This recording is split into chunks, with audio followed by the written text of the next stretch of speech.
네, 할렐루야. 네, 반갑습니다, 여러분. 오늘 주님께 함께 예배 드릴 수 있어서 감사합니다. 오늘 예배는 에베소서 6장 1절부터 3절 말씀으로 부모에게 순종하고 공경하는 삶에 대해서 우리가 함께 말씀을 나누려고 합니다. 그리고 오늘 어버이 주일이죠, 어버이 주일.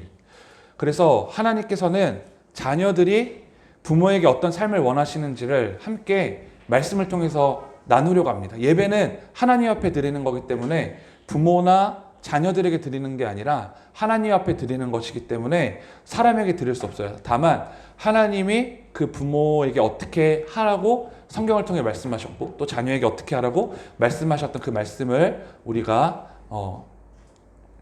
함께 생각하고 깊이 예배하는 시간이 되었으면 좋겠습니다. 설교를 준비하면서 사실 그 어버이 주일에 대한 설교를 해도 될까라는 깊은 생각이 들었어요. 왜 그랬을까요, 여러분? 제가 어버이 주일인데 과연 나는 어버이 주일에 대해서 설교를 할 수 있을까라는 생각이 들었습니다. 왜냐하면 제가 목사지만 제가 이 설교를 전하기에는 너무 많은 찔림과 또 회개할 것이 너무나 많았기 때문입니다. 그래서 다른 주제의 설교를 전해야 할지 기도를 하며 많은 생각을 했지만 제 본분은 또 목사고 저 또한 이 말씀을 통해 변화되어야 하는 연약한 사람 중에 하나이기 때문에 이 말씀을 통해 성도님들과 제가 말씀을 통해서 변화되기를 간절히 바라고 기도하는 마음으로 준비하고 전하게 되었습니다. 저 또한 이 말씀을 통해서 변화되어야 될 자임을 여러분 함께 생각하시면서 우리 말씀을 들으셨으면 좋겠습니다. 그럼 여러분, 부모님은 어떤 존재인지, 여러분들에게 어떤 존재인지 질문하고 싶습니다. 부모님은 여러분들에게 어떤 존재입니까? 이제 부모님 댁에 갔을 때 문득 사진들이 놓여져 있더라고요. 부모님 그 책상에 또 TV 앞에 이런 곳에 사진들이 놓여져 있는 것을 보게 되었습니다. 그 사진들은 다 저와 제 아내와 또 제 아들의 사진이었어요. 심지어 제 아들이 저희 부모님께 정말 못 쓰는 글씨로 썼던 그 편지들, 그리고 심지어 제 아들이 할아버지에게 처음으로 드렸던 그 용돈 100원. 여러분 100원 받으면 어떻게 하실 것 같아요? 100원 받으면은 그게 어떻게 쓰여졌는지도 모른 채 없어지겠죠. 하지만 저희 아버지는 은우가 용돈을 100원을 아버지한테 처음으로 드린 걸 어떻게 하셨냐면 책상에다가 테이프로 붙여놓으셨어요. 벽에다가. 네, 그 정도로 생각한다는 것이죠. 그게 100만 원짜리도 아니고 엄청난 수표도 아니지만 그 100원짜리를 줬다는 것이 너무나 아버지에게는 기뻤던 것 같습니다. 그리고 어느 날은 저희 집에 놓여진 그 사진들을 보게 되었습니다. 대부분의 사진들이 제 아들의 사진이나 저와 아내가 결혼할 때 찍었던 사진들이었습니다. 그곳에는 부모님의 사진이나 흔적들이 별로 없었던 것입니다. 여러분 어떻습니까? 저는 이 모습을 보면서 자녀가 부모를 사랑한다고 하지만 부모가 자녀를 사랑하는 마음은 절대 따라갈 수가 없음을 다시 한번 깨닫게 되었습니다. 그 부모님의 사랑이 있기에 오늘날 자녀인 우리가 있게 됨을 여러분 믿으시기 바랍니다. 그렇다면 하나님께서 오늘 본문 말씀을 통해서 자녀인 우리가 부모에게 어떻게 하기를 원하실지 함께 나누겠습니다. 자, PPT 한번 넘겨주시겠어요? 자, 첫 번째. 자, 다 함께 읽겠습니다. 시작. 부모님께 순종하는 삶을 살아야 됩니다. 네. 부모님께 순종하는 삶을 살기를 하나님이 원하신다는 거예요. 자, 1절 한번 읽어볼까요? 6장 1절. 성경책 보시고 6장 1절 시작. 자녀들아, 주 안에서 너희 부모에게 순종하라. 이것이 옳으니라. 네. 우리가 읽은 이 1절 말씀에 보면 자녀들은 부모에게 무엇을 하라고 말씀하십니까? 순종하라 라고 말씀하셨어요. 순종하라. 그런데 그냥 순종하라는 것이 아닙니다. 그 앞에 전제 조건이 붙죠. 뭐예요? 주 안에서. 네. 주 안에서 순종하라. 이것이 바로 하나님의 뜻이에요.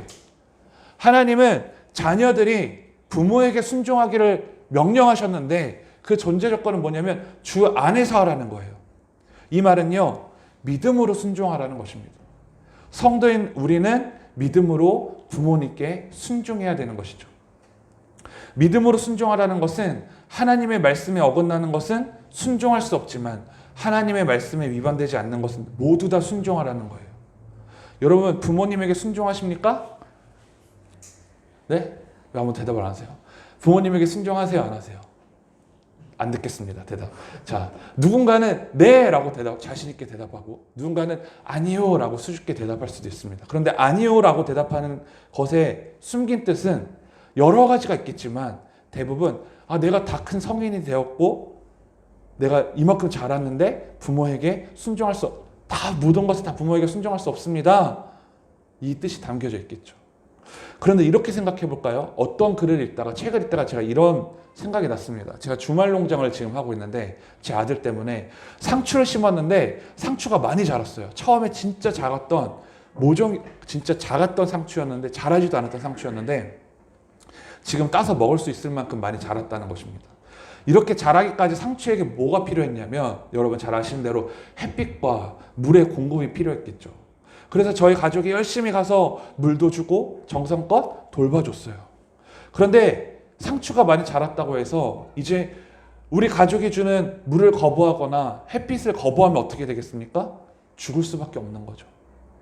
많이 자랐지만 여전히 상추는 이전과 같이 햇빛과 물이 공급되어야 잘 자랄 수 있는 것입니다. 우리가 부모님을 통해 만들어져서 하나님께서 우리 육신의 부모님을 허락하셔서 부모님을 통해 만들어져서 어머니 뱃속에서 10달 동안 영양분을 공급받고 또 태어나서 울면 부모님이 달래주시기도 하고 배가 고프면 먹여주시고 졸리면 재워주셨습니다. 똥오줌을 싸면 기저귀도 갈아주셨어요. 며칠 전에도 제 아들이 장난치다가 바지에 똥을 쌌는데 예전에는 그 똥 치우는 게 너무나 막 똥을 손에 닿으면서도 안 더러웠는데 좀 크니까 좀 그렇더라고요. 그래서 이제 이렇게 안 묻으려고 노력했던 기억이 납니다. 그래도 제 아들이니까 그 똥을 만질 수 있는 거죠. 그렇게 부모님의 사랑을 받으며 자녀는 자라난 것입니다. 왜냐하면 자녀였을 때는 또 지금도 마찬가지겠지만 할 수 있는 힘과 능력이 많이 부족했기 때문이죠. 하지만 지금은 어떻게 보면 혼자서 해결할 일들이 많이 생겼지만 그럼에도 불구하고 우리가 부모에게 순종해야 되는 이유는 두 가지로 볼 수 있습니다. 첫 번째는 1절 말씀에 나오는 것처럼 자녀가 부모에게 순종하라는 것은 하나님의 명령이기 때문이에요. 두 번째는 골로새서 3장 20절 말씀에 이렇게 나와 있거든요. 우리 화면 함께 읽어볼까요? 골로새서 3장 20절 시작. 자녀들아 모든 일에 부모에게 순종하라. 이는 주 안에서 기쁘게 하는 것이니라. 네, 우리가 부모에게 순종해야 하는 이유, 그것은 하나님의 명령이기 때문에, 그리고 우리가 지금 읽었던 골로새서 3장 20절 말씀에 부모에게 순종하는 것은 누구를 기쁘시게 하는 것이냐? 하나님을 기쁘시게 하는 것이기 때문이라는 것입니다. 여러분, 우리가 믿는 자로서 하나님이 기뻐하시는 것이라면 우리는 무조건 순종해야 됩니다. 이유를 막론하고 하나님 말씀을 지켜 행하며 살아가는 것이 그리스도의 본분이기 때문입니다. 주 안에서 부모님께 순종하는 여러분과 제가 되기를 간절히 소망합니다. 자, 두 번째, 하나님이 우리에게 원하시는 것. 자, 화면에 함께 읽겠습니다. 두 번째 시작. 부모님을 공경해야 합니다. 2절 읽겠습니다. 성경책 보시고 2절 시작. 내 아버지와 어머니를 공경하라. 이것은 약속이 있는 첫 계명이니. 네. 하나님은 자녀가 부모님을 공경하길 원하십니다. 우리가 조금 전에 함께 나눴던 1절 말씀에 부모님께 순종하라는 것에는 어떤 조건이 있었어요? 주 안에서. 그러니까 말씀에 위배되지 않는 것은 모두 다 순종하라고 말씀하셨어요. 그렇죠? 부모님께 순종하는 것에 있어서 성경에 위반되는 것은 순종할 수 없기 때문에 주 안에서라는 조건이 붙었다는 거예요. 그런데 2절 말씀에 보면 부모님을 공경하는 일에 있어서는 조건이 있는지 없는지 한번 살펴보세요. 조건이 있습니까? 조건이 없어요. 무조건 공경하라는 거예요. 공경은 어떤 의미가 있습니까? 사전적인 의미로 보면 공경은 공손히 받들어 모심이라는 뜻이에요. 부모님을 공경하는 일에 있어서는 무조건 공손히 받들어 모시라는 거예요. 그럼 어떤 부모에게 공경하라고 하셨을까요? 부모님을 공경하라는 것에는 어떤 기준이 있을까요? 하나님께서는 나에게 잘해주는 부모님에게만 공경하라고 말씀하지 않으셨어요. 나에게 많은 것을 주시는 부모에게만 공경하라고 하지 않으셨어요. 내가 하고 싶을 때만 부모님에게 공경하라고 하지 않으셨어요. 어떤 자격이나 기준으로 부모님을 공경하라고 말씀하지 않으셨다는 거예요. 부모이기에 공경하라는 것입니다. 내 부모를 공경하는 것에는 결혼하신 분에게는 누구도 부모가 됩니까? 장인, 장모님, 그리고 시아버지, 시어머니도 부모인 것입니다. 내가 부모를 선택할 수 없고 내가 장인, 장모님, 시아버지, 시어머니를 선택할 수 없습니다. 하나님이 정해주신 거예요. 그리고 하나님은 그 부모들을 공경하라고 말씀하셨어요. 어떤 조건이나 이유를 찾지 말고 공경할 만한 기준이나 이유를 찾으려 하지 마시기 바랍니다. 하나님은 부모이기에 부모님이기 때문에 공경하라고 말씀하셨습니다. 공경이란 것은 부모님에게 부족한 면이 있거나 흠이 있거나 혹은 나에게 잘못해 주었다 할지라도 무조건 공경해야 한다는 뜻입니다. 공경하지 않으면 성경에 뭐가 되냐면 죄가 되는 거예요.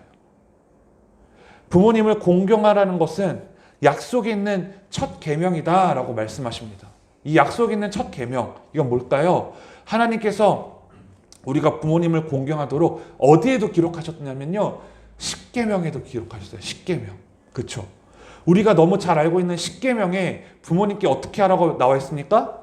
내 부모를 공경하라 라고 기록되어 있죠. 그러면 이 십계명 중에 이 내 부모를 공경하라 이 계명이 몇 번째 나와요? 5번째 나와요. 5번째 계명인 내 부모를 공경하라 라고 말씀하셨어요. 자, 십계명이 10가지의 계명, 하나님의 명령이잖아요. 그래서 이걸 2가지로 크게 나눌 수 있죠. 첫 번째, 1계명부터 4계명까지는 뭐예요? 하나님께 지켜져야 될 명령들. 5계명부터 10계명까지는 사람과 사람 사이에 지켜져야 될 하나님의 명령들. 그러면 내 부모를 공경하라. 이 계명은 사람에 대한 계명 중에서 가장 먼저 나오는 계명이에요. 사람이 하나님에게 지켜져야 될 계명이 1계명부터 4계명, 5계명부터 10계명은 사람에게 지켜져야 될 하나님의 계명. 그런데 이 사람에게 지켜져야 될 계명 중에 가장 먼저 나오는 것이 도둑질하지 말라, 간음하지 말라, 내 이웃의 물건을 탐내지 말라 이런 게 아니라 이 계명들도 너무 중요하지만 가장 먼저 나오는 계명은 내 부모를 공경하라 이 계명이라는 것입니다. 하나님은 그만큼 내 부모를 공경하는 것을 중요하게 여기신다는 것입니다. 사랑하는 여러분, 부모님을 공경하는 우리 모두가 되기를 간절히 소망합니다. 자, 3번째, 하나님 뭐라고 말씀하셨는지 우리 화면에 나온 거 다 함께 읽겠습니다. 시작. 부모님께 순종하고 공경하면 땅에서 장수한다고 말씀하셨습니다. 네. 3절 읽게요. 3절 시작. 이로써 내가 잘되고 땅에서 장수하리라. 아멘. 여러분, 부모님께 순종하고 1절과 2절을 행하면 어떤 열매를 맺게 하냐? 장수하게 하신다고 했어요. 장수.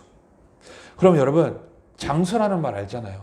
땅에서 장수한다는 말은 우리가 생명이 오랫동안 유지된다, 오랫동안 산다, 뭐 100살, 120살까지 산다 이런 의미도 있을 수 있지만 여기서 말하는 성경적인 의미는 장수는 무슨 일을 하든지 중간에 실패하지 않는다는 의미가 있어요. 여러분 실패하고 싶습니까? 실패하고 싶지 않죠. 여러분이 가진 직업, 또 환경, 여러분이 속해 있는 모든 것들에서 장수하고 싶죠. 그러면 하나님 말씀에 귀 기울여야 됩니다. 장수하는 조건은요, 성경에 부모님을 공경하라 이 외에도 여러 가지가 있어요.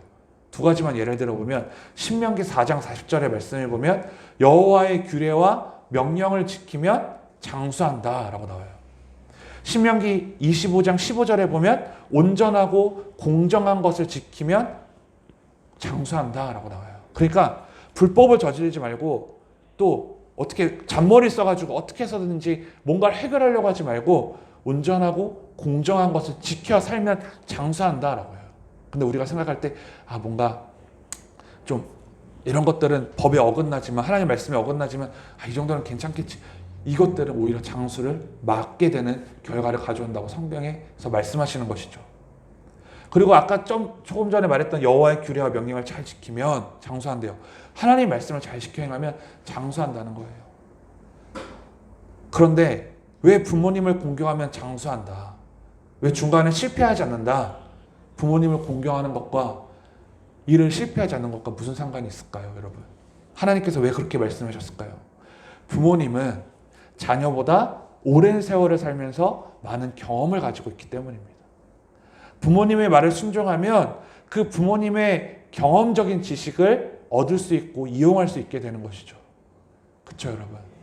내가 경험하지 못한 것을 먼저 세월을 보내신 부모님이 그것을 경험하셨다면 그것은 어떠한 이론적인 것보다 엄청난 능력이 되는 것이죠. 그렇기 때문에 부모님의 말씀에 순종하는 사람은 무엇을 하든지 수명이 길고 실패하지 않는다는 것입니다. 사랑하는 여러분, 부모님을 공경할 때 우리는 땅에서 장수할 것이라는 하나님의 말씀에 귀 기울이시기를 간절히 소망합니다.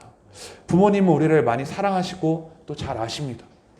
부모님은 우리를 위해서 보이지 않는 곳에서 희생을 하시는 경우가 많습니다. 제가 자식을 키워보니까 알겠더라고요. 그렇죠, 여러분? 자녀가 있으신 분들 아시겠죠?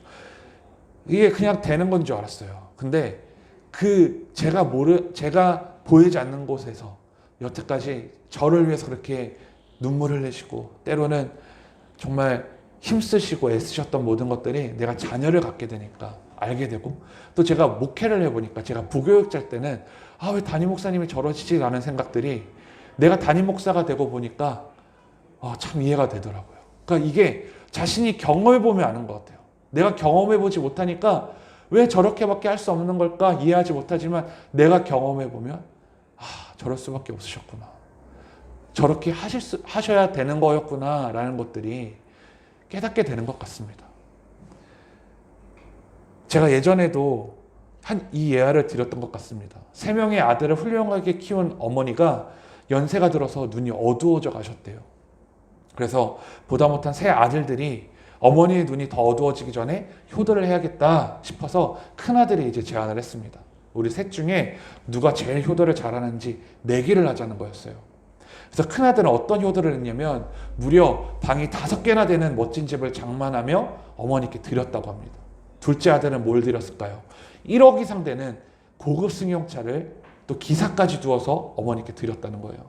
그래서 막내 아들은 뭘 했냐면요, 눈이 어두워서 성경을 못 읽으시는 어머니를 위해서 성경 말씀 창세기 몇 장 몇 절 하면 척척 외워 불러주는 앵무새를 드렸다고 합니다. 어느 날 세 아들들이 모여서 어머니께 물어봤어요. 어머니, 우리 세 아들 중에 누구의 선물이 제일 마음에 드세요? 그랬더니 어머니의 말씀은 이랬습니다. 첫째 아들의 선물은 너무 과분하구나. 이제 내게 필요한 집은 방 한 칸이면 좋게. 둘째 아들에게 이렇게 말합니다. 둘째, 너의 선물도 너무 과분하다. 이제 눈이 어두워서 아무리 좋은 차를 타고 다녀도 세상을 볼 수 없으니 그리 크게 소용이 없다. 마지막 셋째의 닭은 잘 받았다. 닭고기가 아주 쫄깃쫄깃하고 맛있구나 라고 대답했습니다. 사실 이 예화는 우리를 돌아보게 하고 반성하게 하는 것 같아요. 그렇죠, 여러분? 내 기준으로 봤을 때는 정말 이게 부모님이 좋아할 것 같은데, 사실 부모님 입장에서는 다 필요 없는 거죠. 내가 나이가 들었는데 방 5칸짜리가 뭐가 소용이 있고, 멋진 고급차가 눈이 어두워져 가는데 무슨 소용이 있고, 이게 닭인지 앵무새인지도 모르는 거를 그냥 택배 같은 걸로 보냈는데 그게 무슨 소용이 있겠어요. 그렇죠? 여러분, 이 이야기를 들으시고 여러분 어떤 생각이 드십니까? 내 입장에서 사랑을 하고, 내 입장에서 효도를 하고, 내 입장에서 선행을 베푸는 건 어쩌면 내 만족과 욕심이라는 생각을 참 많이 하게 됩니다. 내가 이걸 하면 저 사람이 좋아할 거야. 그러니까 막 그것만 하는 거예요. 내가 이걸 하면 효도인 것 같으니까 계속 이것만 하는 거예요. 그런데 정작 그걸 하는 것이 잘못된 것이 아니라 정말 그 사람이 나에게 무엇을 필요로 하는지, 내가 그 사람을 위해서 무엇을 채워줄 수 있는지를 생각하지 않고 일방적으로 이런 것들을 하는 것은 어쩌면 그것은 나의 욕심인 것 같아요. 그래서 저도 제 아들을 이렇게 뭔가를 할 때 아들에게 좋은 걸 해주고 싶으니까 야 이거 해. 때로는 막 이걸 안 하면은 막 혼도 내는 거예요. 지난주에 제 아들이 축구를 하러 갔는데, 축구 교실에 요즘 다니거든요.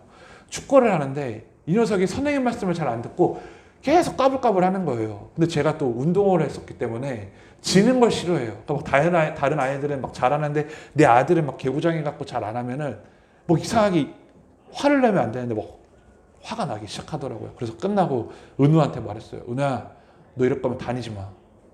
근데 저도 모르게 이 말이 나와버린 거예요. 너 이러려면 하지 마. 딱 이렇게 말해버린 거예요. 근데 사실 집에 가면서 곰곰이 생각해봤어요. 내 아들이 나에게 이걸 왜 하는 걸까? 저 친구들과의 싸움에서 이기기 위해서 이걸 하는 걸까? 아빠에게 만족을 주기 위해서 이걸 하는 걸까? 아니었어요. 그냥 웃고 뛰고 노는 게 좋아서 이걸 하는 거지 라는 생각이 들더라고요. 아, 내가 너무 이기적인 생각을 했구나.